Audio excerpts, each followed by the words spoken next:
Welcome back to High Definition. Now joining us in studio is Pamela Trentner-Moser. She is a mother who shares her experiences in order to help other parents learn from her experiences. And also Esther Goldberg, a clinical and educational psychologist specializing in ADHD. Ladies, thank you so much for being with us today.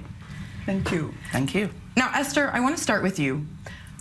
Can you explain to us what exactly is ADHD? What does it mean? Attention Deficit Hyperactivity Disorder is a neurodevelopmental dysfunction, basically, which means that children are overactive and overattentive and unable to control the overactiveness and the overattention.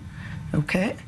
Now, like we saw in the documentary, can you describe exactly what Ritalin is and how it helps or doesn't help ADHD? Ritalin is a very powerful and effective stimulation medication, which certainly helps to control the attention and the impulsivity, hyperactivity, but I think it is much too easily given, and I think even when it is given, it has to be implemented with a thorough treatment program explaining to parents and children what the ADHD is about.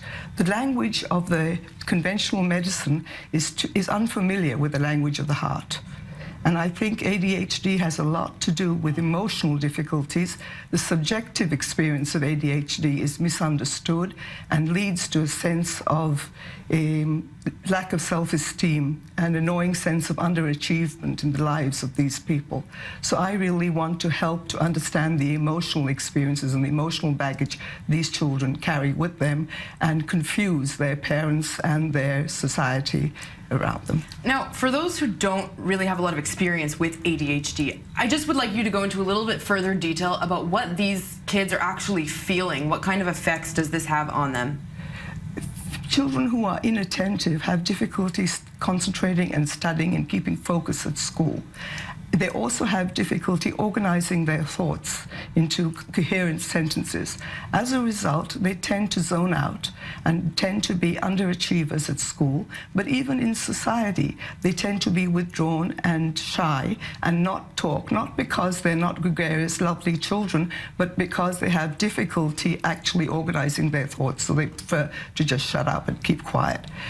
Children who are overactive have an overdrive within them, okay, which expresses itself in hyperactivity and in impulsivity. Hyperactivity is what we once thought of tomboys or overactive behavior, naughty children.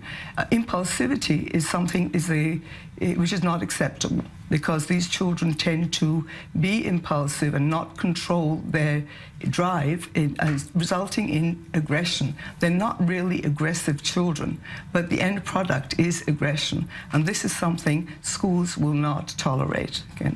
And they are often expelled for, etc. But these are only two small examples of 100 different ways in which ADHD manifests itself. And I advocate helping parents to understand all the issues, not as ADHD as an umbrella term, but to break it up into all its different aspects and explain to the parents what it is about in order that they assume responsibility and explain to the children what it is about. It is certainly not an excuse. They need to take responsibility for their actions. Now, before we get too much into how you give those parents advice on how to deal with this, Pamela, I want to bring you into the conversation. What is your experience with ADHD and Ritalin? Well, I have a lot of experience. I have 4 kids at home, 2 boys with extreme ADHD, extreme as in the hyperactivity side of it. I was asked, what do you remember from the beginning? And I don't really remember, but I presume they were thrown out of school now and then, and I had gut feeling to understand that it was a problem that had to be dealt with.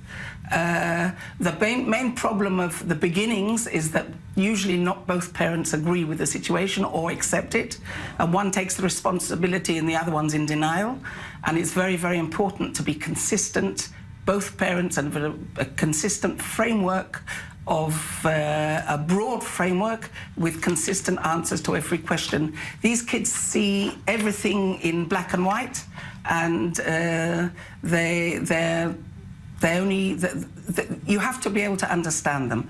the best thing is to ask them questions, because within their answers you get the methods of what to do and how to work with them. Now, was that the case in your family? Was there a disagreement of whether to medicate your children, or did you agree that you wanted to medicate them? Well, at the beginning it was a one-man show, so I can't tell you that I highly agree with medication, but it depends on the situation. In my case, I claim that if the problem was social at school, that's something that will go with a child all the way through. I was less important to me with the educational side of it, but I was there to make them understand and be good people and understand, have patience within the regular frameworks. Look, I just want to go over to you, Esther, and go back to how exactly you advise parents and what to do in these situations. I know you brought in a book that you authored. If you could just talk a little bit about your methods and what advice you're giving to parents in order to deal with this. I co-authored a book with a parent who was in one of my groups, Karen Zaguri-Cohen, and she basically wrote beautiful little poems for children which translated what I was saying in order to help them to understand the issues. For example, I would explain to a child that there is a tendency to be inattentive, that in fact your attention is like a balloon that you hold in your hand with a long string, and you're holding it and you're thinking you're in control of it, but suddenly the balloon flies away, and then you're in panic because you don't remember what it is you wanted to say. But if you understand that it does tend to run away like that, and don't get panic, the balloon will probably come back. All right, we're just running out of time. If you just want to read a small excerpt very quickly, just one sentence from the book. My head is like a television screen with 1,000 windows open, and because I'm so intelligent, I enjoy being on all windows together. All right, we have to cut you off there. Esther and Pamela, thank you so much for coming in today. Really appreciate it. Thank you. Thank you.